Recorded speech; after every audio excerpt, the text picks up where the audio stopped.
What's up everyone, this is Easy Philosophy and welcome back to the channel. Today, we will be talking about ethics. First of all, what exactly is ethics? Ethics is the moral principles that govern a person's behavior or the conducting of an activity. It also is the branch of knowledge that deals with moral principles. In other words, ethics deals with what is moral. Before I was born, ethics was already at play in society for thousands of years, so I have to follow it. Everyone has to follow it.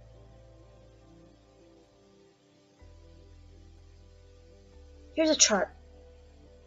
First of all, there's ethics. Then there's metaethics, and normative ethics. And then there's applied ethics. Normative ethics can be divided into dogmatic ethics, consequentialism, and virtue ethics.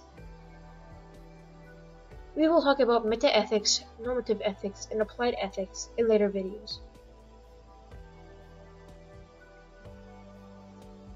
Our values are the things we hold to be good and therefore care about most deeply. Things like justice, knowledge, family, or equality. If you've ever watched a nature video, you may have noticed that animals pretty much follow their urges.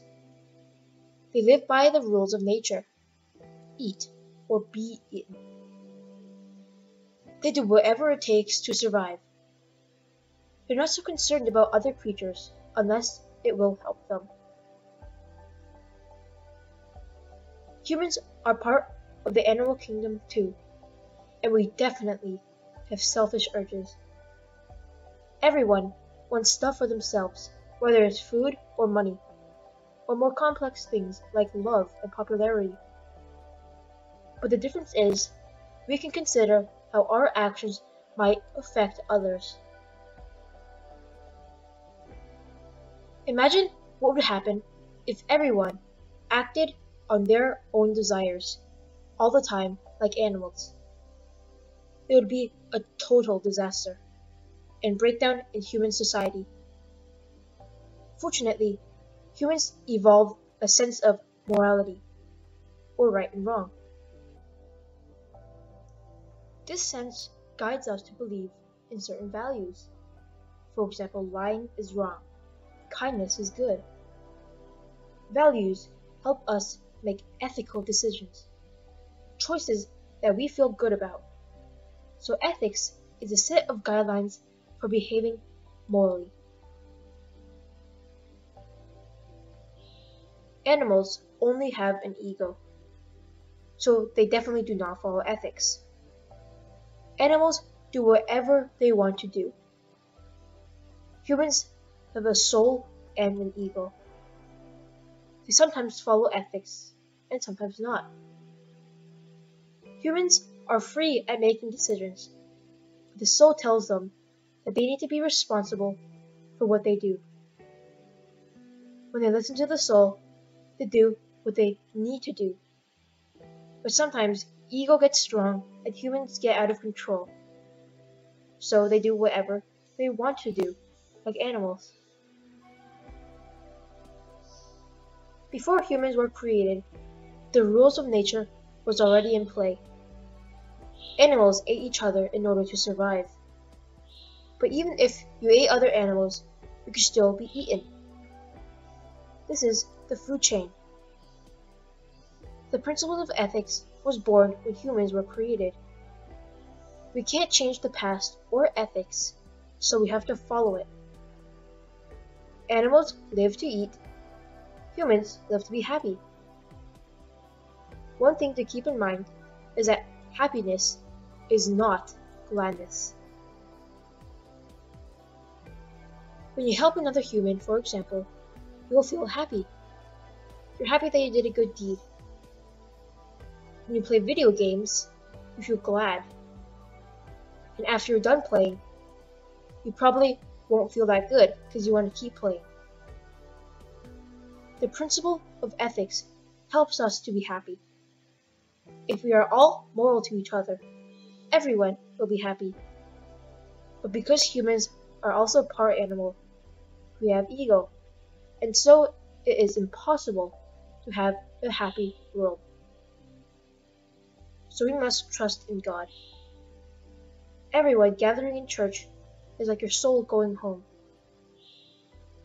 When we meet a problem, we should think of God and ask Him to save us. Ethics deals with what is good and bad, not what is true or false, or right or wrong. We follow the principles of ethics for goodness. We can't hurt others, and we shouldn't try to be hurt.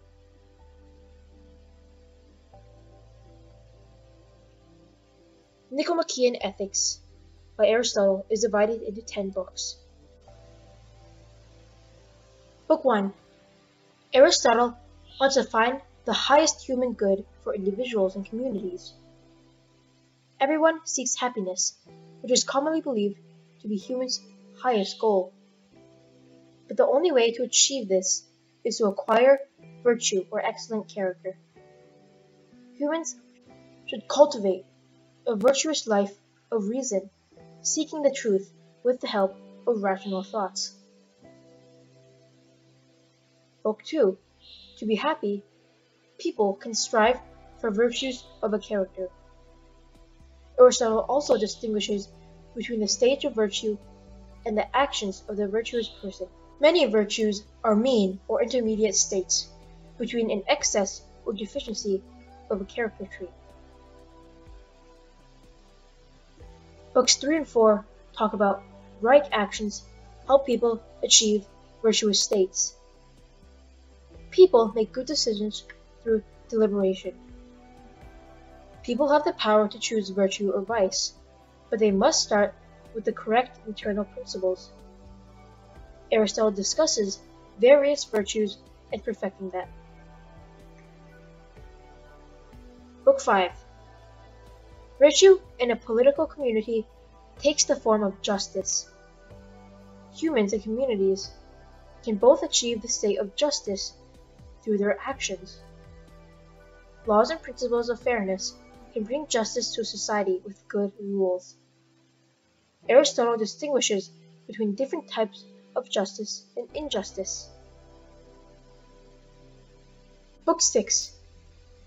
Aristotle explores virtues of thought, which come from the rational reasoning part of the soul.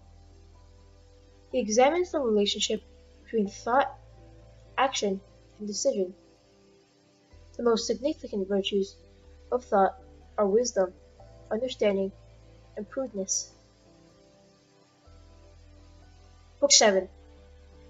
Aristotle distinguishes vice from the condition of incontinence or lack of restraint in pursuing physical desires. He examines that incontinence can be caused and compares and contrasts incontinence with intemperance. He also discusses good moderate approaches to pleasure. Books 8 to 9 show how friendships contribute to a good life. The most lasting friendships will be based on virtue. Incomplete friendships are those based on utility and pleasure, have their own merits and drawbacks. Book 10. Aristotle returns to the role of pleasure and happiness. The highest good, which leads to the happiest life, is studied in the pursuit of wisdom. Study and understanding allows humans to approach the state of the divine. Aristotle concludes by asserting the moral education for happiness and introduces his political theories. Politics, which will explore different systems of why. Thanks for watching!